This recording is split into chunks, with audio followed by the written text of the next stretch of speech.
In the Huddle was created to give student athletes, parents and coaches an inside look at the journey through US college sport and all that comes with it. The demands, the experiences, the excitement and the opportunities available to our student athletes from around the world. Study and Play USA facilitates a comprehensive, customised approach for student athletes and families for their whole journey, from their high school preparation years right through to US college graduation. Hello, everybody. Chris Bates here, Director from Study and Play USA, and I've been off for a little while off the podcast. There's been other staff members having some really awesome episodes, but good to be back. Our guest in this episode is the wonderful Tayah Cross. We've been wanting to have Tayah on the podcast for some time for many reasons, not least of all because she has a great story to tell about her college experience. But more so, we have some really key topics we think that might help some athletes listening and families that are considering the pathway. So by way of introduction, Tayah is a practicing physiotherapist here on the Gold Coast in Queensland, Australia. Prior to that, Tayah attended University of North Carolina in Greensboro, and that was an NCAA Division I program where she played 4 years of great college tennis. Her tennis journey to that point, like for most juniors, was full of highs and lows. So we're going to uncover how Tayah decided on the college path, her overall college experience. For tennis families specifically, we'll tackle some of the UTR or Universal Tennis Rating challenges and how to overcome those with balancing school and UTR through the recruitment process, etc. But also for any athlete of any sport, I think this is a must-listen podcast for you, just to learn from someone who's been there fairly recently and is now into the workforce as a physiotherapist.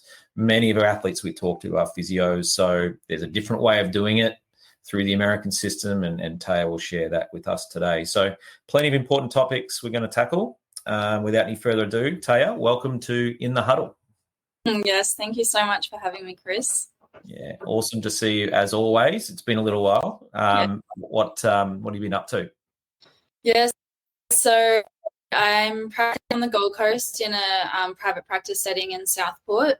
I do a little bit of hospital shifts on weekends as well.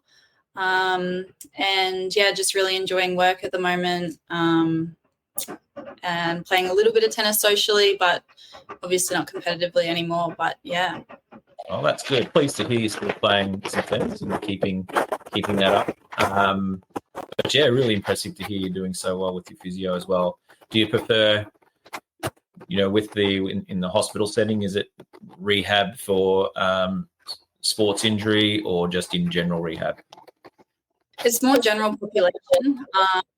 We work with a lot of surgeons, so looking at the spine, knee, shoulder, and so we do a lot of pre-op and post-op, but then we also get some athletes in our population age ranging from like young teenagers through to 70 plus. So it's a good variety, and it's a musculoskeletal clinic, so lots of different injuries.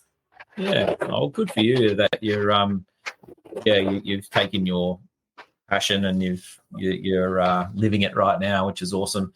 And I was curious to see how your tennis playing days has helped you as a physio as well. Oh yeah, definitely. I think in terms of like my knowledge base, I think in terms of like exercise prescription and being a tennis player and played with injuries myself, so I'm able to relate to patients a lot better. And then also I think from the patient point of view, I think as soon as they hear that I've played high-level tennis and I've gone to the States and traveled, I think that they have a lot of trust, and it's a good way to kind of relate. So I think that it helps from both sides as well. Yeah. And again, look, I know you're only, reasonably new into your physio career, but I'm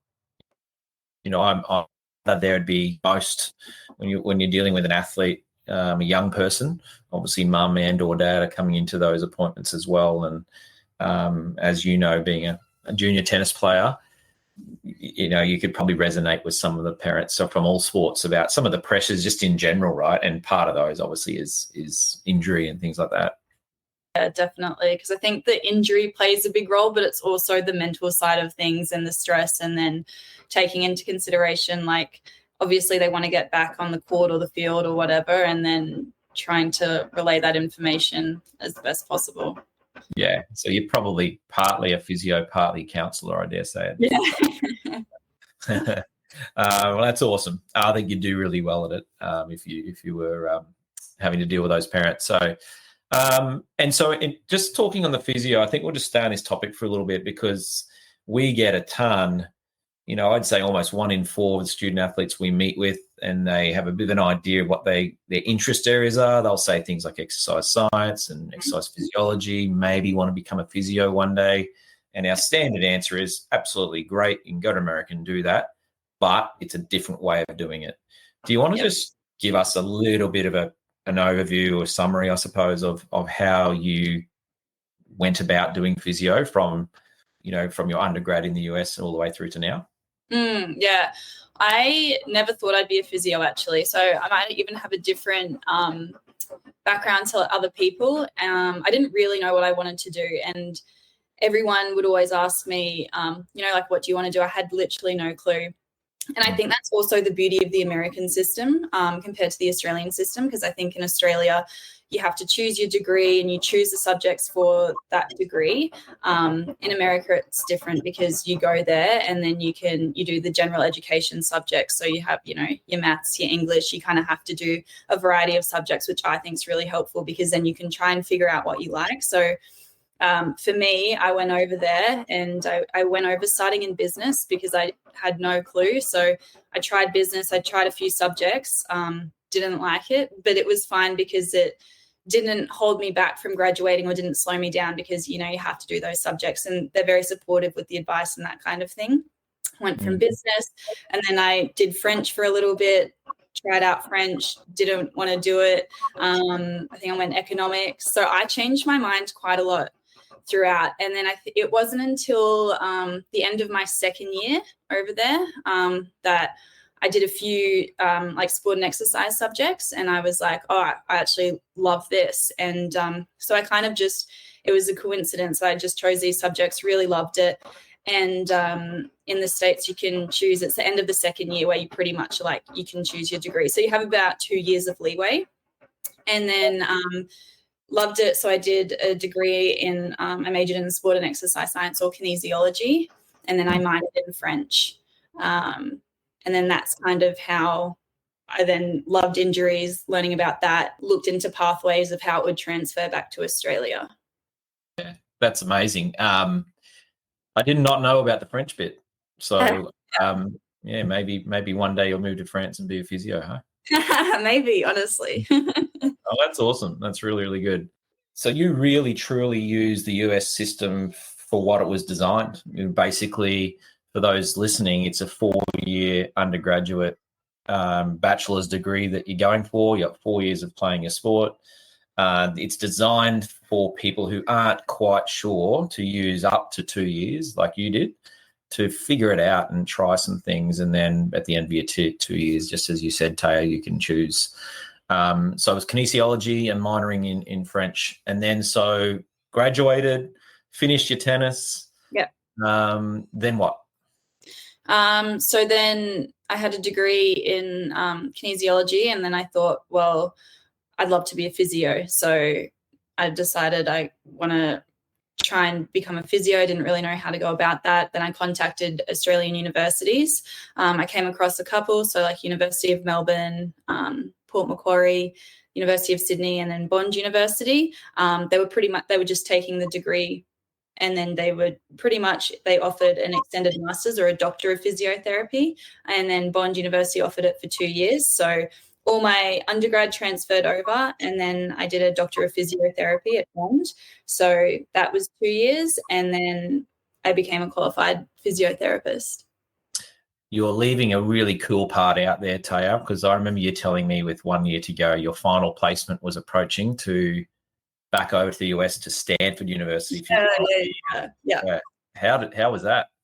Oh, yeah, that was awesome. It was such a great opportunity. Like, it was crazy to think that, because I loved my time in the US doing an undergrad, and then at Bond, they offered some placements, and then Stanford came up. So I applied for that one. And I actually got to spend time working with the student athletes at Stanford. So helping them with their rehabilitation and working with the football team. I worked a little bit with the tennis team as well, with the gymnasts, the volleyball team. And it was just an incredible opportunity to go back there and yeah, but from a different point of view, you know, like I went over there as a student athlete myself, and then this time going over there, helping the student athletes and helping them with their injuries and recovery. So it was very different, but it was incredible. Yeah. I'd imagine it would just cement your decision to want to become a physio too, because you go, wow, I'm actually giving back in a sense. And you're probably able to help, I dare say, athletes more than the average Joe because you've just lived it. So that would have been really cool experience. Yeah, definitely. And I think like when they would come and they were so nervous for matches, or, you know, they had all of these questions, and I think I could be like, yep, I understand, and I've felt your struggles, and like this is how we can tackle it. So yeah, it was very rewarding. Yeah, no, I love hearing that. That's so cool. When you told me that, I was a little bit jealous. I know. Pretty cool. All right, so that's really good. So hopefully, listeners, they've got a bit of an idea on what the opportunities, you know, are out there for a budding physio through the US path. And so I think if you ever want to talk to Tayah, not that she's available all the time, obviously, because she's a busy lady, but you know, you let us know and we'll see if we can put you in touch if you've got some questions specifically about, you know, what that experience has been like for her. So back to the start now, Tayah, I think we're just doing little segments here. I think that's really helpful what we talked about there with the physio. But I want to talk about the recruitment process before America now, because I remember that still really clearly. It's some years ago now, but I remember meeting you and Mum, and I think our first meeting went for many hours. Yeah. And I think it was because you were very intrigued by the pathway, and you had such great questions, and it was before I knew it was quite a few hours gone, and we could have talked for a few more, I think, about the college pathway. You remember that? Yes, so vividly. Yeah, and I remember you just come across from another agency too, so we were you know, really happy to help and make sure you guide and getting on the right track. So so I think on that side of things, when we started, I think you were a little bit stressed, maybe a little unsure whether this was actually going to happen, and if it could happen, where, and there was a lot of unknowns.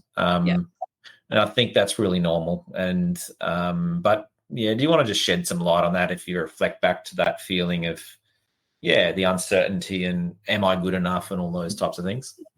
Yeah, I remember meeting you.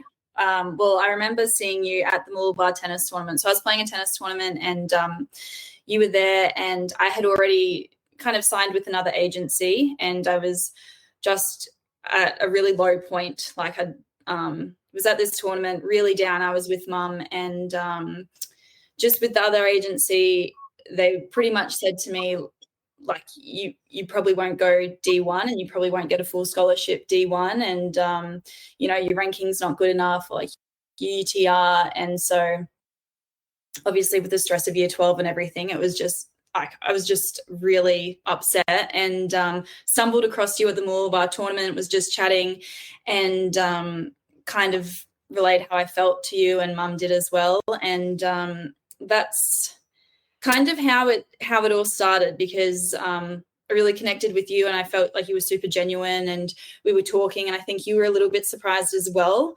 that I got told that I would never get a D1 scholarship. And so then after long conversations, and you also saying, you know, it's not just about your tennis, you know, it's about who you are as a person, your work ethic. It's like the whole package, your academics, like it all plays into it. And so after that conversation with you, that's pretty much how it all started, because then I spoke with the agency and I discontinued with them, I just felt like I wasn't really being heard and the communication wasn't really there. And so then that's how it all happened. And I'm so grateful that I stumbled across you at that Mooloolaba tennis tournament, because if it wasn't for you and Alexia and Study Play USA, I wouldn't be in this position. So I ended up getting the scholarship and never looked back. Yeah, look, it's nice of you to say that, but I do remember it very well. And it's no surprise to us that when you actually did get that full scholarship at a Division One, it was for all the reasons that you just said. It was because your results were good enough to sort of say, okay, this player's got potential, we could work with her, but it's also they could see you're a really good team player, a good person, work hard academically, and all those things proved to be true when you got there as well. So that's credit to you. No one on this end is going to take credit for that, but that's that. Yeah. So I do remember it. I think what I wanted to touch on too was just the struggles, I think. And for people listening, again, this doesn't have to be tennis. It just happens to be your sport, happens to be my sport that I played as well. So, but the struggles are the same, and the things that can be quite challenging in this process can just be, there's a few things. One is time, with time progresses and offers not materializing yet, and we're getting worried about that. In the meantime, we've got a formal to worry about and where I get my dress and all that stuff, and we got friends and we got family and we've got sport and the pressures of wanting to perform. And then from your case, obviously for tennis specifically, you've got this dreaded thing called universal tennis rating. At the time, it was very new to Australia, and the coaches were saying we need you to be a certain level, and you weren't quite there yet. So can you just talk really briefly, I guess, what you recall of that of those moments, just from a tennis experience and the stresses that you felt and all trying to find that balance? If anyone knows me and my mum, they know that we're massive stress heads. And it was like, for so many reasons, there's like the studying for the SATs, and then you have to worry about like your own high school GPA, and then you've got like your sport, whatever it is on the side where you've got competitions. And then like I had a wrist injury myself, so I wasn't even able to play that many. And then I was worried like, oh my goodness, I can't even show like these coaches my results because I'm injured. And so there were so many things. And then as well, if I didn't hear back from like a coach, or I wasn't getting the universities that I wanted to, I was like freaking out. And I think as well, because like when I signed with you guys, I think I was in like, it might have been year 10, end of year 10, or I can't remember. And even like the subjects and stuff, I was just very anxious and thinking, like I did have a lot of doubt. Like so many times I'd be upset and be like this isn't for me as much as I want it. Like nothing's happening, nothing's working. And so it's funny though, because I look back and I'm like, wow, it like all worked out, and I stressed so much, so hard, but it all worked out in the end. So we know that it always does, or usually, but until you can see that materializing, as we say this to people a lot, you're going through this process for the first time and last time. We're going through it for the 500th, 600th, 700th time. So even since you've gone over, Tayah probably helped another 100 or so athletes myself, working with them, and I feel like I'm having the same conversations with a large majority as we had with you. A lot of reassuring, it'll happen. And until it happens, it is stressful, and it can be stressful. So I think you sharing that and normalizing that, I think, is really important. The process just works. But you do have to be resilient, and you do have to be patient. And but some people are going to feel the stress more than others, and you probably did. There were some crisis chats there at different points. But, all the way, you had a really good attitude, and you were very respectful and thankful and hopeful and all those things. But it wasn't easy, right? And I think that's important for people to know. Like sometimes this process can be hard, and some of those things are out of everyone's control as to what coaches are doing and things like that. And I also I think it's easy to compare and see, you know, with other people or other competitors in your field and thinking like, oh, like hearing that they got this call with this coach or that kind of thing. And I think that also plays into it. And it's like everyone's on like a different journey. And back then I would like definitely compare myself to my friends or hearing other people. But yeah, in the end, like you said, it does work out. Yeah, thank you for raising that. That is a big common thing. I think modern Australia or modern society is we've got these phones in our hands, and it's so easy to compare and see, and but there's no context, you know. So what a lot of people do, you know, oh, she got a full scholarship to this university. Okay, well, are you sure it's a full scholarship, or is that just what she's telling you? Number one. And number two, we don't know if that's a good fit yet because she hasn't gone yet, right? She's gone to the first college that offer a scholarship, and maybe that's not an appropriate university. Has she gone through a process to make that decision? So without knowing a whole range of things, just what you see on an Instagram post or something like that should not be, you know, obviously taken too much notice of. But it's easy to say that, and when you're living it as a teenager, it is hard. So yeah. And I'll raise this as well, is that I think that that's what, and don't worry, like Chris hasn't told me to say this, but what a lot of agencies do is I think that they don't take into consideration like the person and the fit. You know, they're like, you get signed and then it goes from there. Whereas with Study Play USA, what I found was like with you guys, you made sure it was the right fit for me. We had lots of conversations, and it's easy to compare and see like other people have like this great scholarship, or like whether it's financial or like this great school and it's like a prestigious school, but like, is it the right fit or not? Like, I think that's a whole other thing as well. Okay, that's well said. And I didn't ask you to say that. That's right, but I think it is another really good point. And we're not sitting here talking today if we didn't have all those difficult conversations. So, you know, anything worthwhile in life that's awesome is hard work, you know, and I think that's why we see our job. You know, we're not here sitting, you know, one of Alexia's favorite comments, we're not curing cancer. We're not, you know, it's not the biggest thing in the world, but it is very important for the young student that we're working with that we make them feel like you're the only one we're working with, and we're here to listen and help and counsel and all those sort of things that are required, because it's not easy, but it's a lot of hard work on our end to have those multiple conversations.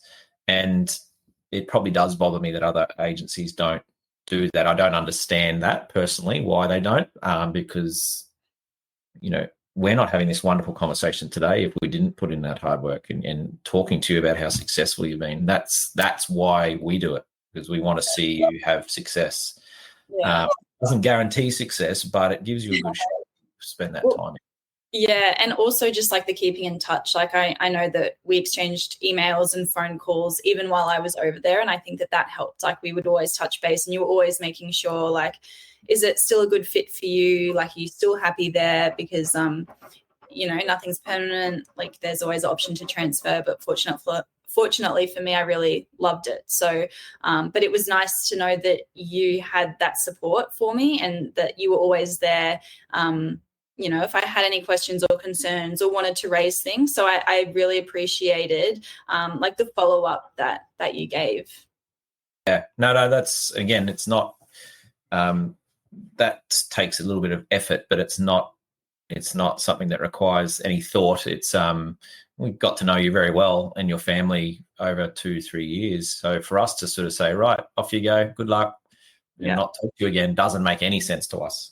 Yeah. So it's actually fun. It's actually the best bit of the job is when we follow your progress. And this part of the job is awesome too, seeing you now as a young lady, well and truly out of college and killing it. It's like, you know, that's why we do it, right? It's not about just to get you into college. You know, there's so much more to it. So I appreciate you saying it. Just want to touch on 2 or 3 more little UTR comments and questions for those listening home that are tennis-specific families. I know you're all out of tennis a little bit now, so you're probably not across the current UTR situation in Australia as much, but that it doesn't matter because even before you went to college, I feel like it hasn't changed too much in terms of what UTR can how it can impact you, right, in terms of a tennis player. So I'm just curious if you can remember, like, those moments with playing a UTR event and worry about your UTR. Was it something that were you a UTR checker daily? I was. Yeah. Of course you were, because you wanted it, right? Yeah. A lot of people say, "Oh, don't check your UTR. It's hard. It's hard." Yeah. So that's a challenge, because sometimes you can beat someone, as we know, and then your UTR can drop the next day, and you go, well, there's no rhyme or reason for that. So that was one challenge. In terms of the recruitment side of the UTR and talking to coaches, how did you find it when you went to college and you got in and you started at UNC Greensboro? What did UTR mean then, like, at that point? When I went over there, it was, I think it was more important to me when I was in Australia and trying to get it over there. It was still used over there and still discussed and talked about, but I think it'd been like a massive weight lifted off my shoulders once I'd gotten there, and a lot of pressures I felt in Australia, and was with constantly checking it and worried that coaches would look at that and that kind of thing. And so it was still definitely discussed and talked about, and it's present there. But like, as for me, I just looked at it very differently once I was over there. And so one of a good myth buster here probably is just sharing, like, were your team lineups decided by UTR? No, not at all. How were they decided? From who we would verse in, like, the fall competitions, like from other universities while we were over there, how we would perform against our own, like, team members, and we would have practice matches as well. That was all taken into consideration. So that's how our lineup was decided. How were those matches, like if you had to play one of your good friends on the team, how was the playing of the match and how was it after? Yeah, it can be tough, playing, like, especially, like, I lived with my teammates, so it was my roommate, my teammate, and, like, my best friend, like, all in one, and we were a very close team, so it was definitely hard. But I think because we had such a good close team and our coach actually really instilled, like, teamwork and that kind of thing, we were able to be fine off the court. So, like, when we're on the court, we're competitors, but then we did a lot of team bonding and had really good leaders and captains. So that made a big difference as well. Okay. That's really good. I think I really appreciate that one too, because it's a good myth buster. It's a lot of people go recruiting and looking through the lists of colleges on UTR sites and going, okay, listing from 1 to 8. Okay, I'm going to slot in at number 7 or 5, let's say. So, I can make that team and I'll be playing number 5 when I get there. It doesn't work that way. You could be playing number 1. You could be number 8. So that's why it's very important to try and establish that, a bit of a guide before you go to college from the coach, and then be ready to go and beat your friends, and you got to do in practice and then give them a hug afterwards and go and have dinner, right? Absolutely. That works. All right. So thank you for sharing a little bit of that UTR stuff. I think just for those listening that are tennis families, that was hopefully really helpful. I guess just one last question around tennis specific would be, like, why college tennis for anyone thinking about it? I don't know where to start. I think, like, the relationships that you make over there, like the connections that you have, is so incredible. For me, being able to compete with my team, play with them, play the sport I love whilst getting a degree, makes such a difference. Like, you play your sport competitively, but you're also getting a degree so you can get ahead with your career. So it's pretty much 2 in 1. Like, I feel like in Australia, it's hard to, whether you want to go professional, there's a big financial cost. And then, like, if you get injured, for example, you don't really have much to fall back on, or it's really hard to balance the academics with the tennis or the sport here in Australia. Whereas in America, they have such a good system where there's so much support. And so, I think you just best of both worlds, regardless of whether you want to go professional or you want to build your career, because again, it's opened up so many opportunities for me career-wise that I think I have a massive advantage as a physio, having that as my base. Yeah, that's really good, because that feeds into one of the questions I wanted to sort of touch on, like about being a professional, right? I struggled with that concept of feeling like I'm an absolute failure if I don't make it as a pro, because I was a good junior. So anything but pro was a massive failure in my mind, which I've now discovered is incorrect. But I'm curious about you. Were you at some point thinking you want to go pro before college, during? Was that sort of on the radar at all at any stage? I think I definitely wanted to see how good I could get tennis-wise, for sure. And a lot of my friends around me were considering going college as well, or going the professional route, and a lot of them chose the professional route. And it's funny because, when I went over there, tennis was like my whole life, and probably for the first 2 years it was my whole life. And then I'd say probably my junior year I was like I love tennis and I always will, but like I'm not going to go professional in it. And then my whole perspective changed. But I think for people that do want to go professional, it's still an unreal pathway, because you get all of like the strength and conditioning side of things. You get all of the tennis, like all of the private lessons. You go traveling, you're versing like the best players. So I think like it was a perfect setup if I did, or like wanted to go, or if anyone wants to go down that path. Because the facilities and the support there is unreal. But I definitely had a change in perspective of how I viewed tennis, and looked at my career as a physio and the academic side of things later on. Yeah, it's amazing.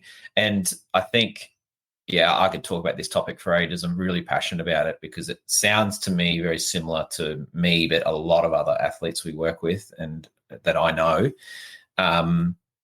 It seems to me that you sort of at the halfway mark, which also coincided with you deciding upon kinesiology and physio as a path, that it's not that took place of tennis. It's just that, okay, there's actually more to me than tennis.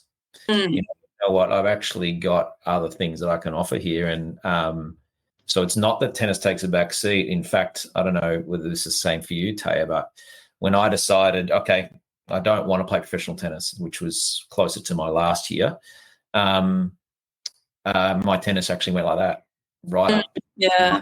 Because I'd actually just relax and play, and I'm not, putting pressure on myself. So it's funny how that happened, but I'm not sure that was the same for you. But I was just curious if, like the 2-year mark, do you put it down to the fact that you'd now been a little bit more definitive on what the study career looks like? Or was it just the fact that, like, had you been losing just enough to make you realize that, gosh, this is a hard old sport? What was it, a combination, or what do you think? Yeah, it's definitely a combination of the two.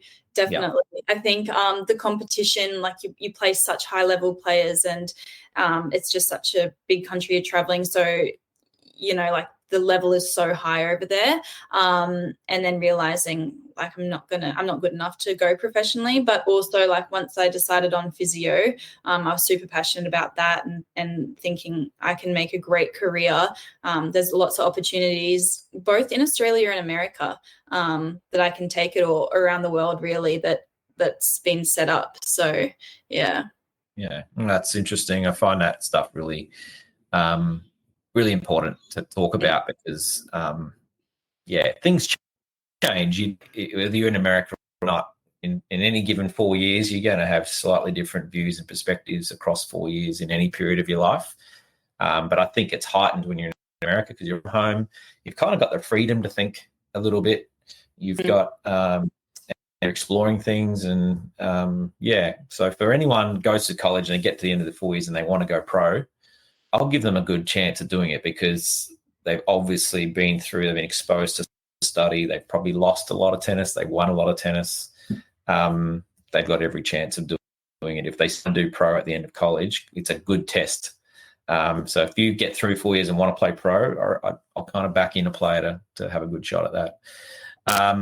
All right. So a few quick fire questions to finish on, Tayah.